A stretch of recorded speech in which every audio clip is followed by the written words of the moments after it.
Je pense que c'est une erreur de penser que les politiques sont impuissants ou incapables ou ne comprennent pas, en faisant comme s'ils servaient l'intérêt général, et pour servir l'intérêt général, effectivement, ils ne sont pas bons. Si on renverse la perspective en comprenant que finalement ces gens-là servent les intérêts de ceux qui les ont fait élire et qui sont les 1% les plus riches de la population, à ce moment-là, c'est pas du tout une catastrophe. Vous parlez de catastrophe, mais c'est une réussite formidable. Tout se passe comme prévu. La sécurité sociale est détricotée, le chômage se porte à merveille, ce qui permet de tenailler les salaires et d'avoir des bas salaires, donc des hauts profits. Donc tout se passe bien, en fait, du point de vue des 1% qui se gavent comme jamais. Les banques qui devraient être en prison pour faillite frauduleuse, leurs patrons se font mieux payer que jamais et arrivent maintenant au gouvernement des différents pays. Je trouve que la situation n'est pas du tout catastrophique pour ceux qui financent les campagnes électorales des élus. Et je trouve que là, de ce point de vue, c'est assez logique.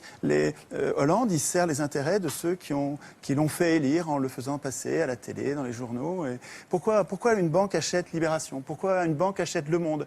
Pourquoi une banque achète le quart Sud-Est? Pourquoi le Crédit Mutuel achète le quart de la presse quotidienne régionale?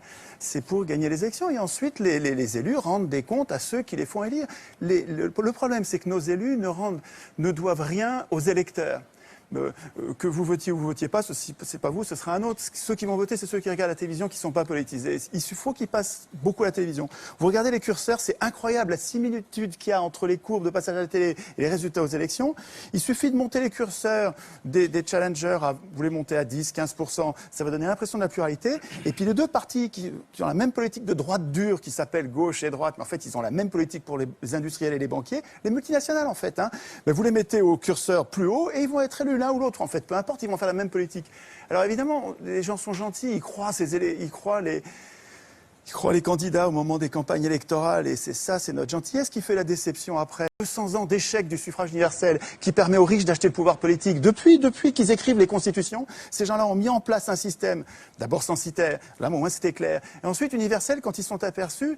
Tocqueville disait très tôt, donc début du 19e siècle, il disait « Je ne crains pas le suffrage universel, les gens voteront comme on leur dira ». Et ça fonctionne très bien. Donc, le fait de désigner des maîtres au lieu de voter des lois est une imposture politique. Nous ne sommes pas en démocratie. En démocratie, nous voterions nos lois. Nous-mêmes, un homme, une voix pour voter les lois, pas pour désigner des maîtres. Le fait de nous imposer de désigner des maîtres est une supercherie.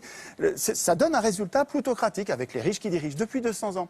Alors aujourd'hui, on arrive dans une crise parce que le capitalisme n'arrive pas à verser suffisamment de salaire pour vendre leur camelote.